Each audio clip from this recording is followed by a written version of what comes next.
right, so hello and welcome everyone on one more Food Matters podcast. We're about to get started, and my name is Jessica Souto, and I'm an IFAMA Young Board member. And it is today my absolute pleasure to be here with you all and welcoming such a great panel here today. And we're going to talk about such an important topic, exciting as well. We'll examine the role of AI, what it is already doing for the agribusiness sector, but what role it will also play in the future. This is our second episode of the new IFAMA podcast series. So if you aren't already familiar with IFAMA, we are a membership organization that brings together the world's leading scholars and students, industry and NGO professionals, as well as policymakers to improve the strategic, transparency focus, sustainability, responsiveness of the food and agribusiness system. So lots of different things for you to do. If you're not yet a member, please join us. And we're going to put a few links on the chat for you so you can see our website as well.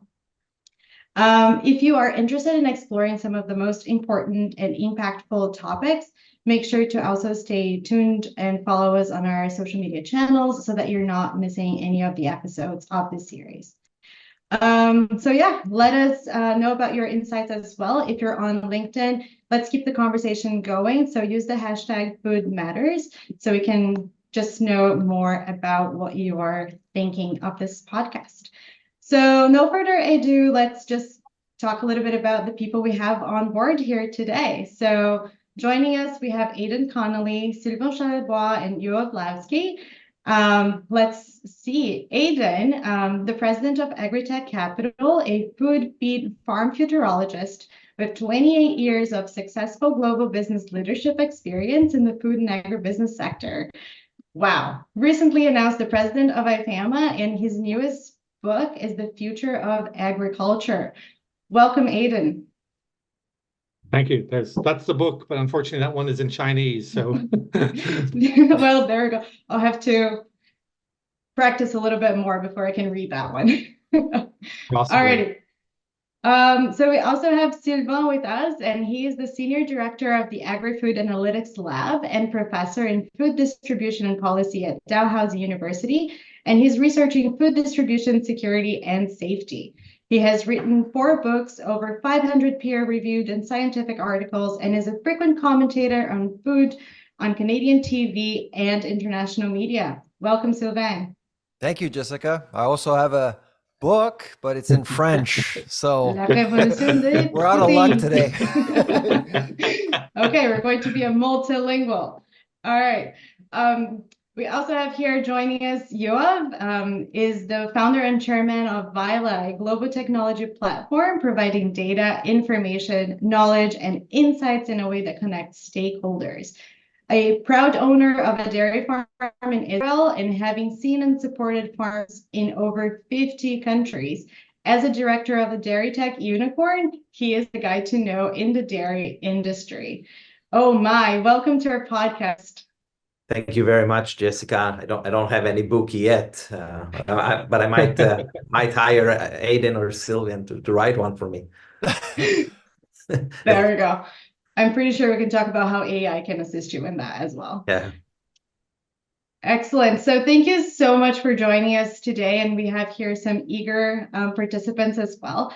And let's get started in our discussion. So I just wanted to bring a little bit of context to get us started. Sylvain wrote in an article some time ago that things are changing fast, and technologies and consumers, they fully appreciate what artificial intelligence and how it can change our world.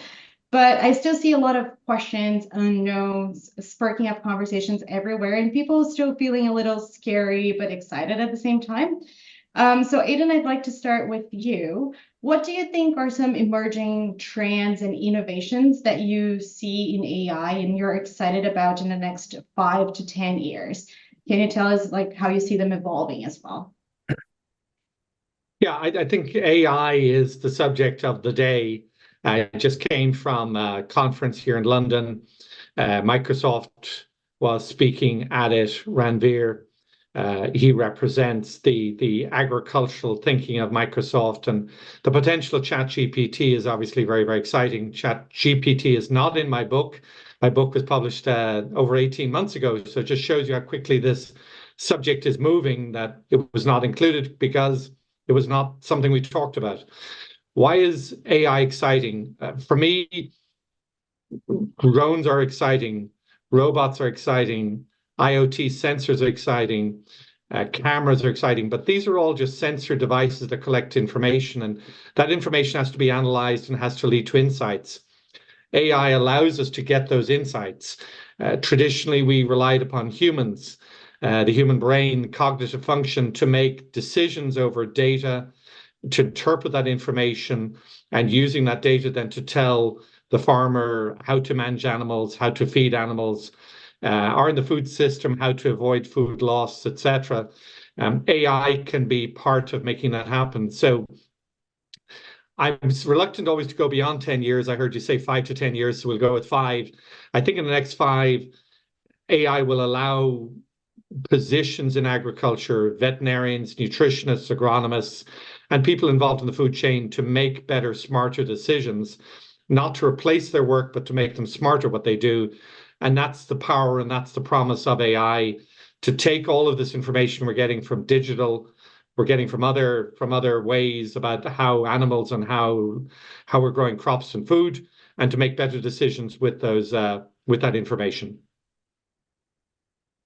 All right, thank you. And right on, like if 10 years is so much, you're just mentioning not putting ChatGPT on your book. I think even a year nowadays is a lot for us to go and move forward, but absolutely. I am getting back at something that Yoav also said in a conference that he went to a few years ago. And you were talking about moving away from silos and just making sure that we were moving towards a shared data, transparency, IT solutions that were actually bringing meaningful insights to people.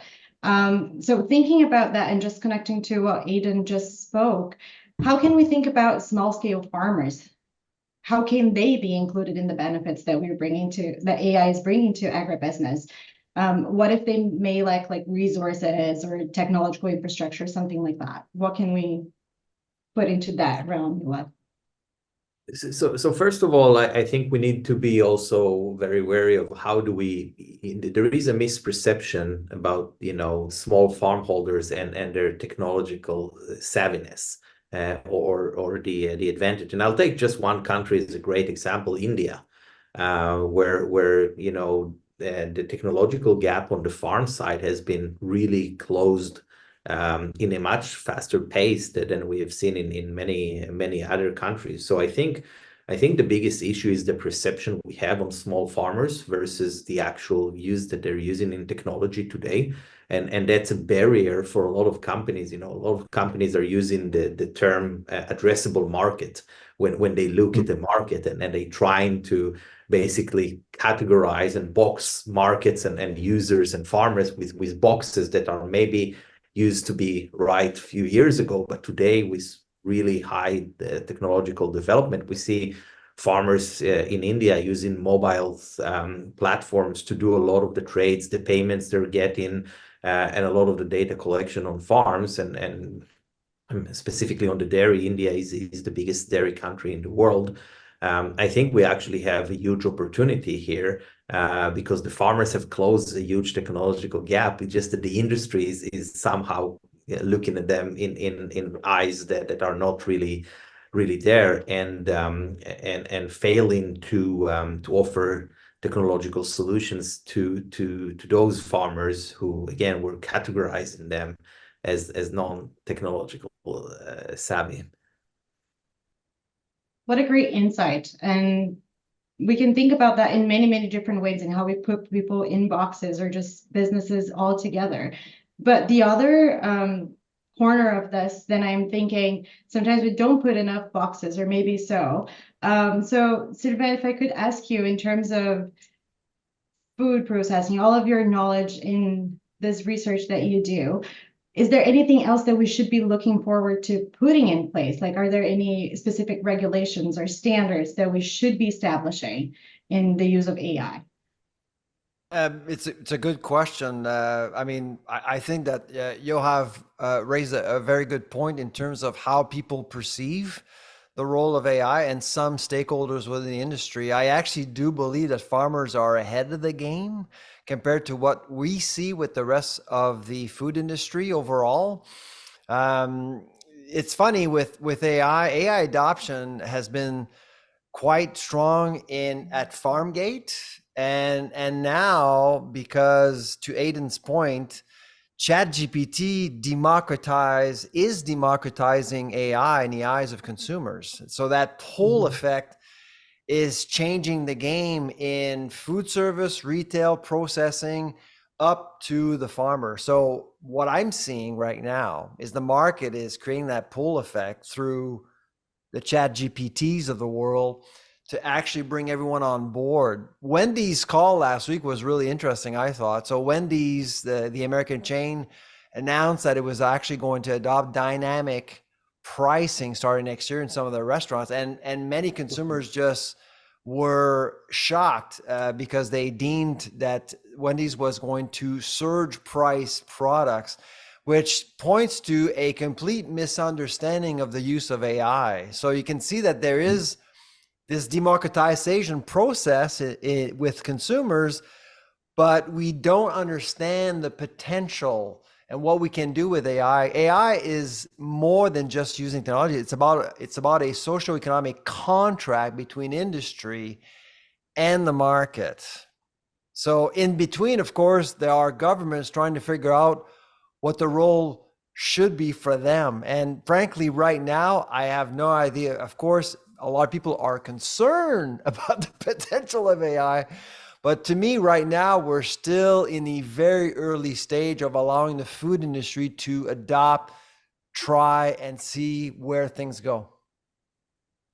All right. Also, Jessica, it has the potential to really do some interesting things in a place like Africa. You know, I was just listening to both Yoav and Sylvain. When I was in Africa, struck by the ability of 3D printers to help with problems like sourcing parts, drones to help us overcome the transportation issues on very bad roads, but also YouTube videos for training people, the ability to make payments over telephones. Just this technology potentially allows places like Africa and a lot of African farms to leapfrog some of the technological developments we've had. And yet, as Sylvain points out, at the same time, AI misinforming us on elections, misinforming us on food choices. There's a lot of potential for it to do bad things as well.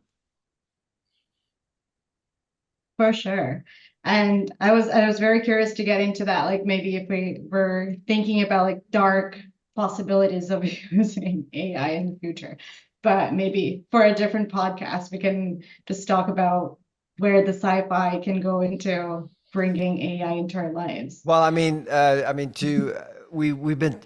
why should we adopt AI? I mean, it's about predictability, it's about controlling demand, or it's about optimizing operations, it's about efficiencies, it's about all of these things. In order to do that, I mean, we've been using AI for 15 years in the lab, and the reason why we're using AI is to predict forecasts. I mean, that's essentially one thing that most businesses want to do, is to understand the future before it happens. But that path can be pretty scary because you need to know a lot of things, and it boils down to data. I mean, the one thing we learned the last 15 years is that if you have bad data, a lot of bad things can happen. So, Sylvain, if I can just say, because you're in love with this, in preparation for this call, I did use ChatGPT and ask the question, should I eat meat? Is it healthy? The answer took the answer from a report from Lancet that showed that meat could cause certain diseases.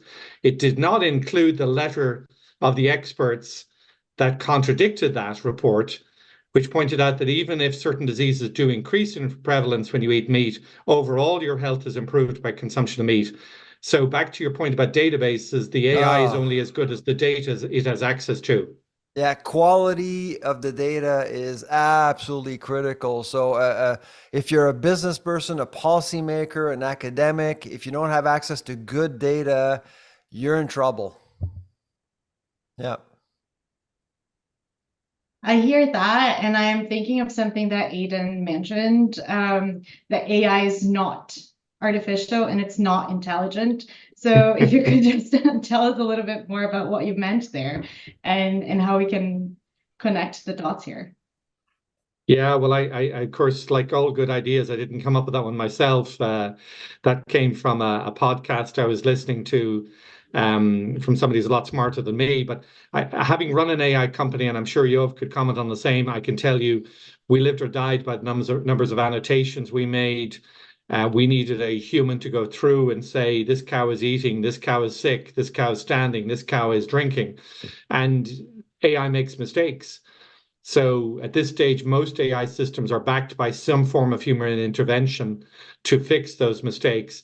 And of course, over time, it gets better and better, and the number of requirements for somebody to curate the information reduces.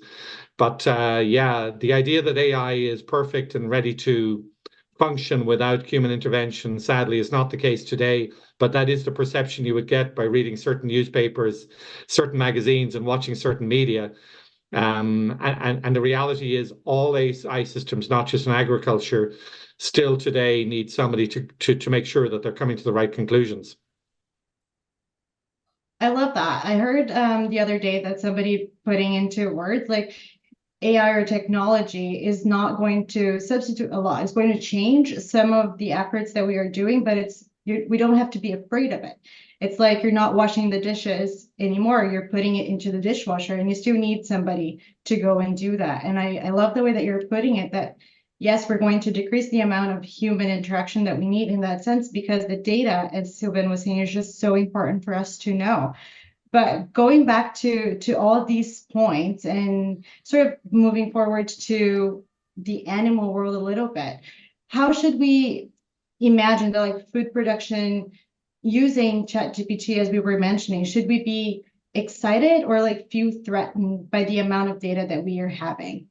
Yoav, what do you think is the involvement of that tech in the reaction of excitement or feeling threatened? No, I think it's a bit of a personal question of what type of a person you are. I'm generally always excited about new technologies, more than afraid of new technologies, and I think that the secret, especially in the food and ag, unfortunately, if you compare to other industries, we're extremely slow in adopting new technologies. And a lot of that is actually driven by very large companies that are dominating different spaces in the food ecosystem, that are very slow in adopting new technologies, mainly, if you ask me, in concern to their own current business model versus the actual positive or negative impact the technology can bring to the industry. So I think, and I'm linking it to a lot of the also from a completely different angle, but yet very related, is the complete shift that we see in the way that startups are acting today. You know, if until 18 or 24 months ago, a lot of startups were very focused on creating a story and go raise money on that story and trying to make progress through that. Today, and that's something that I see very positively, startups are starting to be a little bit more focused on getting their technology meeting reality much quicker and start to generate a little bit of revenues and interaction with the real market. And I'm linking it back exactly to AI in these specific topics. I mean, we can sit and discuss AI in the food ecosystem for forever, right? I mean, the data, privacy things, and is it positive or negative, or we can start actually make sure that AI meets the day-to-day on the farm and see what do we get out of it. And we need to do it on all levels. Startups, policymakers, well-established companies that needs to introduce it, because that will give us the best answers versus trying to speculate on the good and the bad and not moving in the pace we need to move. Now,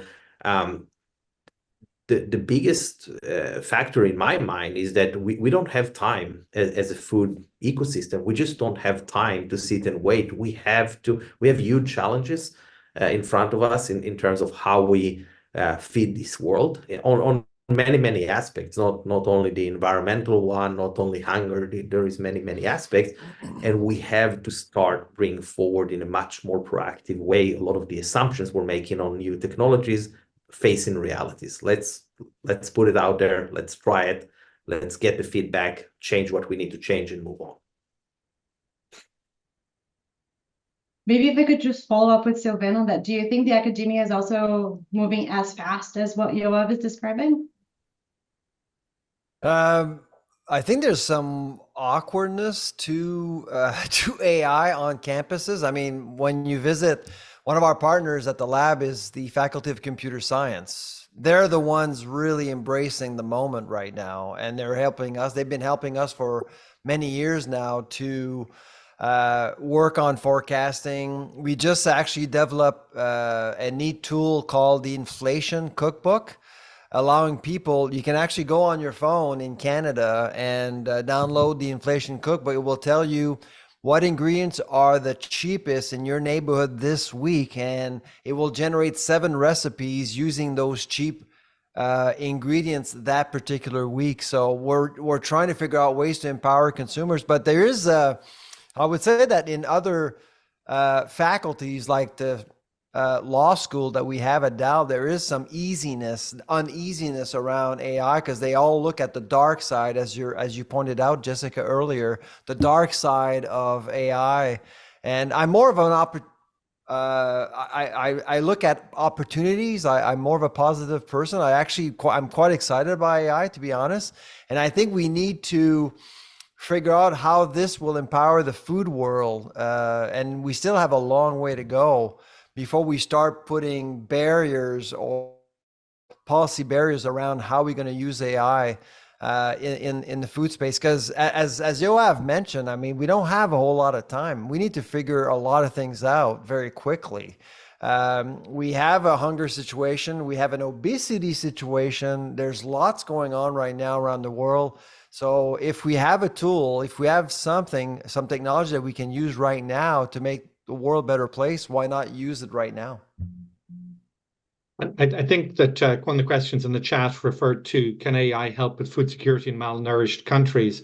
I think to Sylvain's point, the ability to be more precise in nutrition. I mean, how many of us actually know the protein content, the amino acid content, the energy content of the food we eat? Either because we're malnourished, so we need to avail of choices that we mightn't have chosen otherwise to get a balanced meal, or more likely, sadly, we're now obese. So over a billion people obese. What choices should they be making to try to limit their calorie intake? So AI has the potential to do lots to make better food choices for all of us. I remember in Cape Town when IFAMA had its conference. I can't remember which year, but it's about 12 years ago. Yeah, that's last century nearly. I mean, obesity was becoming a problem then. And things have gotten worse. And now The Lancet, according to this study published by The Lancet last week, obesity is now a greater global health risk than hunger. Can you imagine? So why not use AI? Now, why not understand exactly the value of proteins, the fibers and everything, how to optimize all of our distribution systems to make sure that people have access to the right food every day? Those are difficult questions. I love how we're getting into it and how the chat is firing up now. So this is really going great. And thank you to our panelists first for getting us started in such great answers. Let's see, Yoav, we were talking about data, massive amounts of data. So how do you think we could effectively manage and secure these massive numbers? All of these applications being generated. Sylvain just mentioned one more tool that we can use. So how can we manage this? How can we be on top of all the data that's coming in? Do you mean from data security point of view, or make an effective outcome out of it? I did not think about the security, but we could maybe touch both of them. It is a massive amount in terms of we're getting data from everywhere and everything.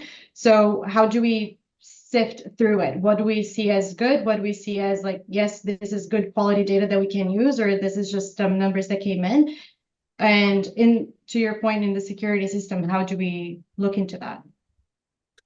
Yeah, so I'll start with the security, and then I'll move to the data. And I think the security as well is I see it sometimes as something that people with a certain agenda is put in ahead, especially in the food and ag.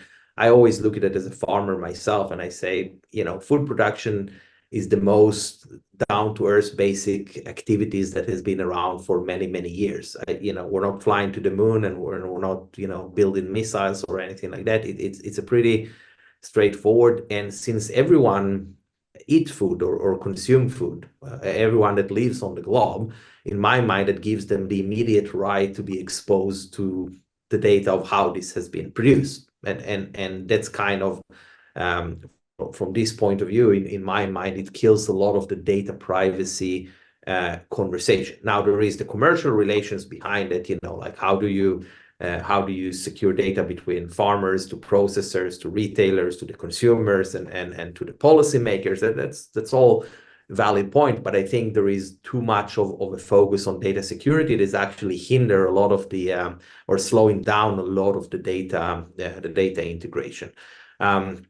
To your second question on how do we manage this huge amount of data, there again, it's a pretty complex technical exercise naturally. However, I think there again, there is something that we can all do that has nothing to do with technicality. It has to do a little bit more with an approach or culture, or however you want to look at it. And it's the collaborative approach, basically saying, hey, there need to be a collaborative approach to resolve the issues that we have as a food ecosystem. And it doesn't matter where you are in the chain, whether you're just a consumer, a producer, a retailer, a processor, or a policymakers.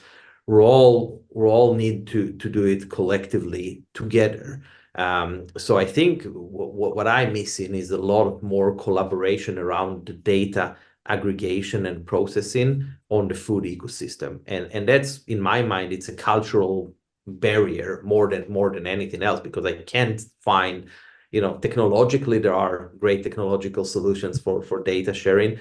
There are great technological solutions for data validation today. There are great technological solutions to data quality and algorithm and things that can help us actually make sense of the data. A lot of the slowing down actually coming from people, trying to protect something that, in my mind, doesn't really exist. So. And Jessica, if I could just take that up, sometimes I think of data problems in terms of my telephone. So I've got a lot of photographs on my telephone, and every time I want to curate, clean up, do something with it, I end up being so lazy I don't, and then I buy a bigger telephone, or I get a data contract so I can store these photographs I'm never going to look at again. So how do we have the discipline to clean out bad data, to use data better? That's very hard. And I think, just to pick out Yoav VYLA, which is formed effectively by Nestle, Land O'Lakes, and other players in the industry, was trying to help people also interoperability of this data. Too many times in dairy, every startup, everybody creating data thought the data is valuable, data is the new oil, I need to control the data. Well, for farmers, you don't want to control the data. You want the data to speak to the other data and make valuable insights. And just like Venezuela says it's rich because it's got loads of oil, having more oil doesn't necessarily make you rich. Having more data doesn't make you rich. I think having this discipline of not allowing the world to just simply collect as much data as possible, but collecting the right data, that's going to be extremely difficult. But it's a problem for humanity, not just for farming. Oh yeah, it is. And the photographs as well. Yeah, if I may, Jessica, I mean, this is a really great conversation about the value of data, which I think is critical. And we do have an international audience here. I think it's important to underscore the fact that not all countries are created equal. I've had the pleasure to be a visiting professor in Europe, in Asia, and in America throughout my career, doing research. And I must say, we're all in Canada, except for Aidan. I would say that Canada is really far behind when it comes to data and empowering the agri-food industry with the data it has. I mentor startups, and so obviously startups are very thirsty to understand the market, to understand what's going on, and we fly in the dark in Canada, and I suspect many other countries. Developing countries are in the same situation. Data has never been a priority for many countries. I wouldn't say the same for America, because I mean, the USDA and the FDA will release a report basically daily. That's not the case in Canada. And StatsCan is not a good agency to rely on, unfortunately. And that's why, as a lab, we've actually started to generate our own data, to create our own data on pricing, up the food chain, down the food chain, to understand what's going on, because we just couldn't rely on public agencies, unfortunately. And this is a really big problem for policymakers and for industry alike, especially in light of what's happening right now with AI. I'd realized I was on a call with Canadians. I might not have accepted so easily to join you all. As a French Canadian, Israeli Canadian, a Brazilian Canadian, you should have warned me about this.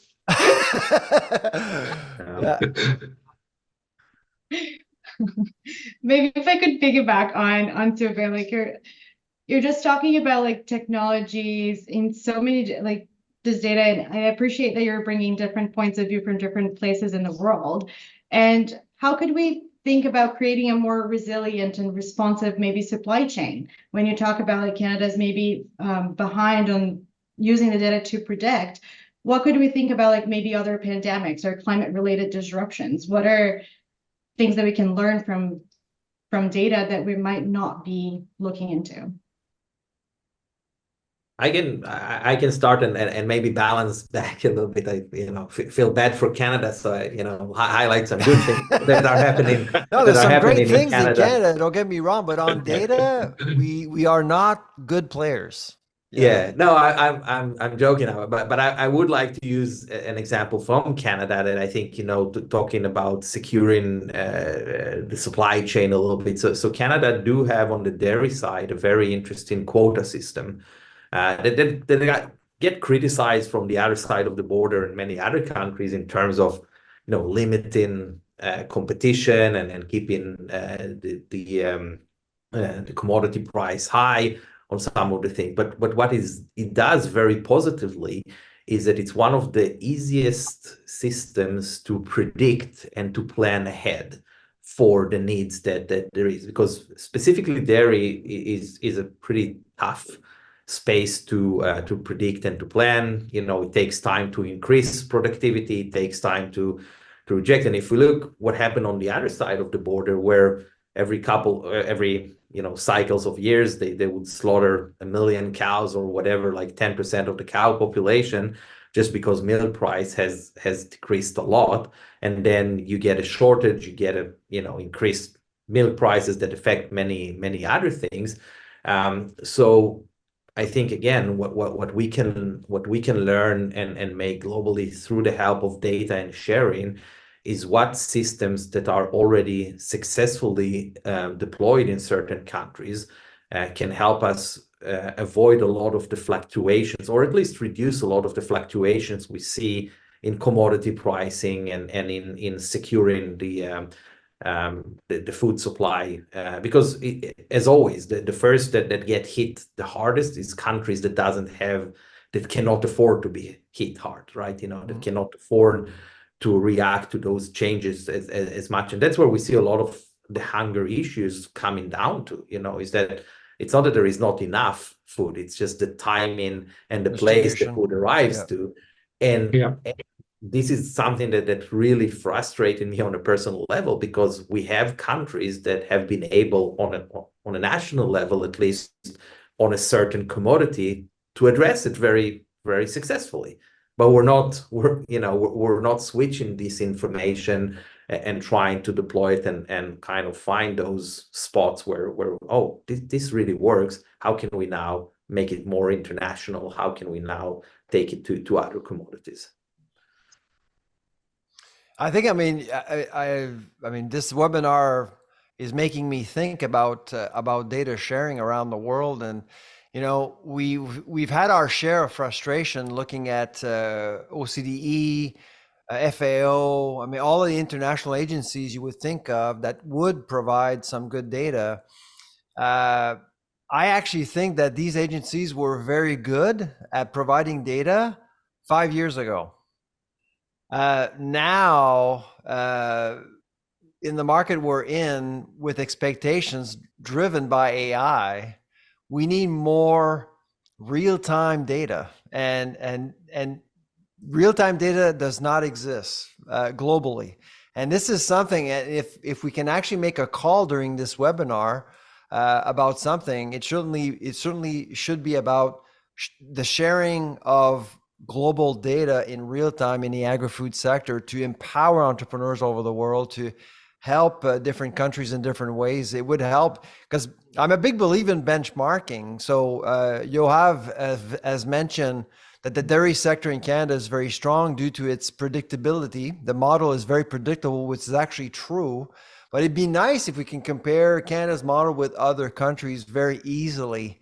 Given that things are changing so quickly. I mean, we all saw what happened with COVID. We all saw what happened with Ukraine.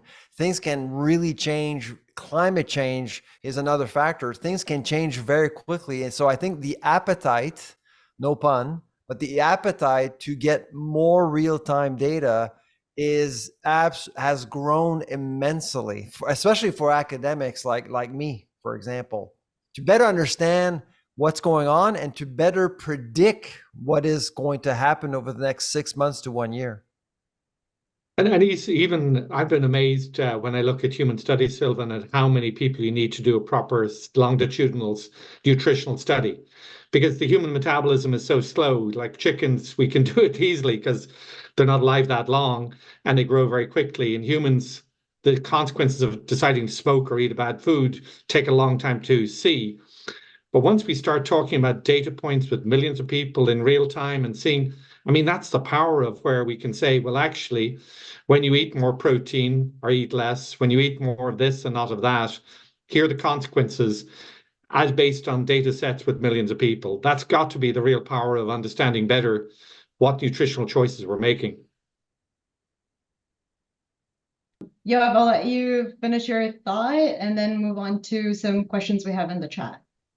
Yeah, no, I just to follow up on Aidan, you know, again, the technology is there. I'm working with an MIT-based startup that do microbiome on dairy cows or cows in general. I mean, nothing new. The new thing here is that you know, you have a group of scientists from MIT that haven't seen a cow in their life, but they're driven by, you know, they're saying, hey, we have an extreme data capacity in terms of processing data and understanding. We want to do something good for the world in terms of environmental impacts, where that they found, you know, cows to be that. Now, if you start to think about some of Aidan's comments of, you know, microbiome in humans is acting the same way. Aidan and I can act very, very differently to the same type of diet, right? You know, based on our microbiome and our genetics and everything like that. So the tools are out there, and I think by bringing scales and deployment, it can actually be also very affordable to big part of the population, especially if you think about the cost society have around, you know, either the obesity or the other side of it, right? It's translated to huge costs to society either way. That we for some reason we're picking up this bill way easier than taking some of this money and deploy it towards solutions. So, so that's the comment that I had there. And very, very important one. Thank you so much. I'm just going to move a little bit to questions we have coming up on the chat. So Chris asks that beyond predictive and analytics and forecasting, what is the real impact going to be on automation and robotics? Is there a real impact? Sorry. So who wants to take that one? Yeah, if you're creating this information from robots or otherwise, you have to do something with it. And the value for argument's sake, a robot milking a cow is fantastic because the cow's welfare is better. But if you're able to use AI to predict what she needs in a diet, when she needs to be milked, maybe even some other parameters, that I still describe it as I did at the beginning. AI is the glue that makes all of this stick. There's one, if I may, I'd like to add a comment about the use of AI as humans. Because the one thing we've learned, so we work with the University of Guelph, University of British Columbia, and University of Saskatchewan on forecasting. So we've been working together for many years. And all 4 campuses will forecast. And then we get together and try to predict what's going to happen with food prices and everything else over the next 12 months. And if you're not into the forecasting game right now, I can tell you it's very hard. It's incredibly hard. So the next time you hear the weatherman or weatherwoman and that person's not accurate, don't criticize that person too much. Forecasting is incredibly hard. But the one thing that I've learned working with the 30 scholars we have around the table when we try to predict food prices is that you have to believe the model. Like sometimes, I'll just give you an example. Sometimes the model will tell us produce will increase by 15% within the next 12 months. And most of us around the table, that's impossible. And a few times over the years, the model was right and we didn't believe it. So there is a human nature to all this that needs to be underscored here. It's very important to realize, and I know a lot of people think AI will replace humans. I actually don't think so. AI will complement humans, especially when it comes to decisions and policy. It's to accommodate and to create conversation starting points. That's what AI is all about here. It's not about making decisions. It's about directing conversations, about populating documents that will actually feed conversations more so than anything else. But what I've learned over the years is that sometimes models will tell you things that are absolutely unbelievable. And so that's one thing that really got us to think about the power of AI. Yeah, but I think this is reflecting the fact there's too many Canadians on this call, because the rest of the world, we only have totally logical people. And once you tell them something, as humans, we know it's true, but Canadians are the ones that ask the questions. That's right, exactly. So, well, apparently, some when you listen to some news, a lot of things are supposed to happen, but they never do. Oh well. So talking about forecast, there is actually another question on the chat. So Shri saying, did you think that with efficient AI predictive and forecast models, the market fluctuations in price can be controlled in a country and farmers will finally be chance free? I guess she's meaning they will be free because of the data. Yeah, we've seen evidence of that already in the grain markets, where the ability to get information from Chicago or other mercantile in real time has decreased the price in places like Brazil, or the farms even. So it has an ability to reduce the arbitrage numbers, and the differences. I feel in a place like Africa are even bigger again, where those arbitrage or that lack of transparency of price has been a big problem in the past.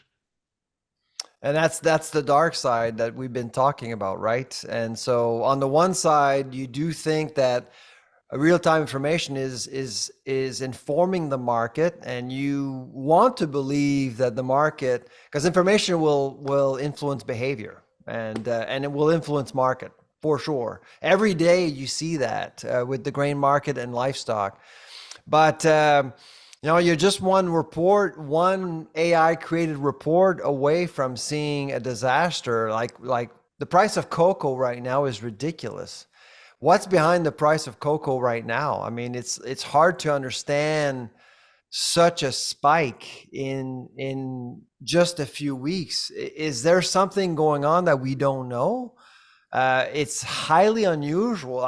We were surprised to see this huge increase in just a few weeks of cocoa futures. And perhaps in 6 months from now, we'll learn that all the price itself of cocoa was driven by many other things beyond news about the Ivory Coast and other places where cocoa is produced, and we're facing some headwinds when it came to pests and things like that. So there's some of the things that are going on. Sometimes you can scratch your head going, well, that's unusual. Yeah, and I think that's the cocoa is a great example. If we can do a post-mortem, 6 months from now, and try to separate between, the different variants or the factors that was behind this huge. I wouldn't be surprised, by the way, especially when you talk about the last few weeks, I know that a lot of the last few weeks increase is actually driven by the media and everyone talking about it, right?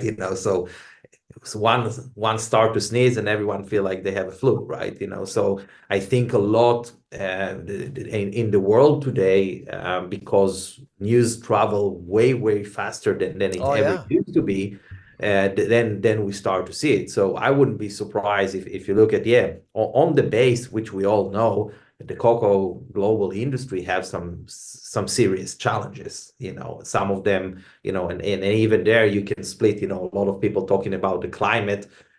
I think it's only part of the story. The other part of the story is that this industry haven't been evolved quickly enough as other, in terms of their genetics and efficiencies and many other things that other areas have been developing. And then you have, of course, the increase of consumption that is out there. But I think still a lot of that, and of course the speculation aspect, right, which is always a big mystery. And it was there in 2008, and we've seen that before. And you're right, Yoav. We can rationalize spikes and different trends in the market, but we've seen a few fluctuations that make you think something else is going on here. Sylvain, we made it 51 minutes before anybody said the word fake news and AI, and you had to say it. You had to bring it in.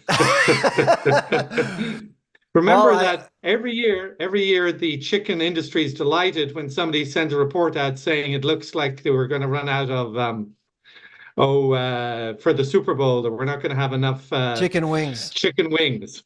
And as soon as that report hits it, the chicken wing price goes up like this.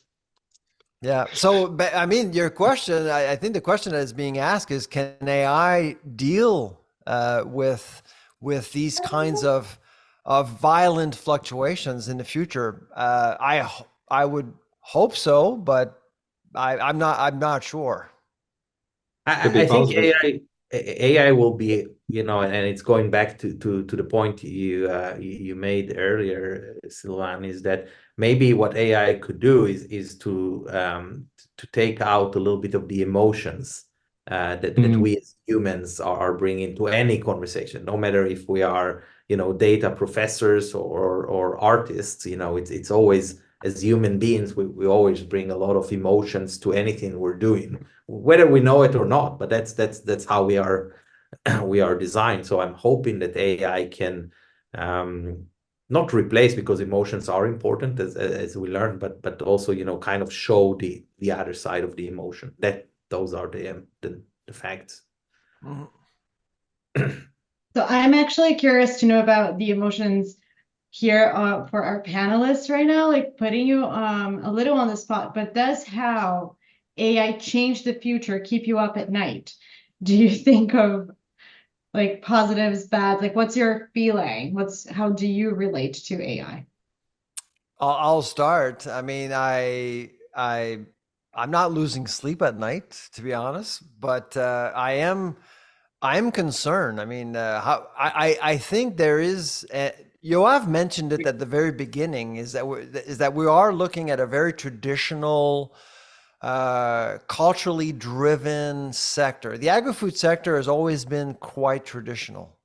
And when I hear AI, I get excited, but I'm also concerned about some of the headwinds that we face, and those are obviously climate change and geopolitics. I mean, there are things that do happen that do impact businesses around the world and governments, and I'm just wondering whether or not we can capitalize on the power of AI appropriately to help everyone make food systems more efficient.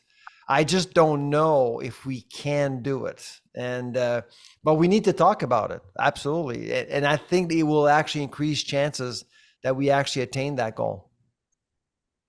Yeah, I am losing sleep, but from excitement. I do find myself waking up and thinking about all the great opportunities this brings, and especially I'm making it a point to always stay very close to the the roots of the food agri system by actually meeting and interacting with farmers on a weekly basis. And every time I'm coming back from a trip like that, I was in Salt Lake City yesterday. I have a ton of good kind of ideas. Most of them are ending to be stupid ideas as always, but it's really kind of the level of when I add the AI opportunities into a lot of the challenges or the opportunities that I see there, it makes me excited about it. And again, I'm going back to the point I made earlier. I think the best way of really validate and make a progress is start with small steps of implementation. Let's take an area that we think is a challenge for us. Let's apply some AI tools into that and see what we get out of it. Yeah, I'm also generally very positive on AI. Unfortunately, people that I think of being much smarter than me are very worried by AI. So that makes me wonder, am I the only person in the room that doesn't fully understand the scale of the problem? And I think one of the big challenges with food is extremely emotional. I think you've heard that in all our discussion so far. We don't make rational decisions on food. We don't take decisions which are good for our health, good for our children's health. We believe epigenetics, good for our grandchildren's health.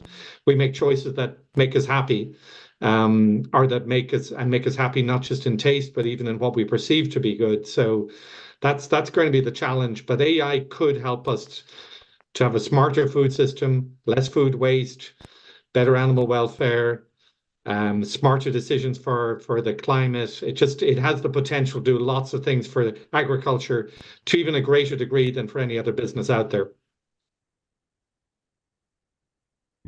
So in the interest of time, I'm going to ask just one more question from the chat. Let's see. Sandra is asking, how could AI help with analytical modeling, both economic and econometrics? Who wants to take that one? It's a pretty easy one, so we give it to Yoav. Yeah, I mean, there again, I think the way that that AI can help with modeling is especially on the speed and validation of the data that we're looking, which is in my mind today, it's I wouldn't say it's the bottleneck of the speed that we're developing new models. So that's where I see AI can help us a lot in speeding this up and make higher quality decisions on the modeling. I mean, just one example, central banks. Central banks need to know what's going on. Policies are being implemented and impacting agri-food sectors. And I can tell you many central banks have no idea how to process the information and understand how some of the policy changes are impacting the economy, and how do you actually set the proper rates to control inflation. We've seen that the last few years, many examples, and AI can help, in my view. Actually, there is one more, so I'm going to see if we can just answer it in a minute or so. We talked a little bit about this, is what I am saying. So when we talk about your views, security issues, we talked about it in light of the vulnerabilities highlighted by Mark Anderson. Do we see any security issues with data? Yes, There we go. absolutely. It's a huge. It's not a blind spot. I think it's a real threat. It's a real problem. And as Aidan mentioned, many experts in the field are concerned about AI, probably essentially because of that particular point. Yeah, just very briefly. So for me, data is it's always, you've got to protect it from hacking. You've got to protect it from being used for bad purposes. We're probably lucky in agriculture; most people don't want to hack us. They've got bigger things and more interesting. But if your business Actually, becomes more Aidan, and more, three agri-food companies in Canada were hacked last year. Three. well, Maple Leaf Foods, I would, Sobeys, and many liquor stores were hacked last year. So it's already well, already there. Liquor stores were A Aidan. hog farmer was hacked in Ontario in 2023. There was no ransom ask. That the group around animal welfare asked the hog farmer to shut down his farm. Oh yeah. I could well believe it. So Yeah. in any case, while I would say we're less attractive, and you say there's examples already, the point being it will happen in the future. It's inevitable. So Absolutely. Oh my, I can't believe that we are already at time, because I've learned so much and I could just keep asking you questions and questions. You're so great at bringing insights and information to all of us, and I'm sure that everyone on the call has been learning as well. And thank you so much for joining us. It's been an incredible conversation, really. For our audience, I just wanted to tell you, be sure to follow IFAMA on LinkedIn, YouTube, sign up to our newsletter, and we're going to provide a few links on the chat so that you can keep following us on there. Remember to keep the conversation going by using the hashtag Food Matters as well. We're doing all of that on LinkedIn.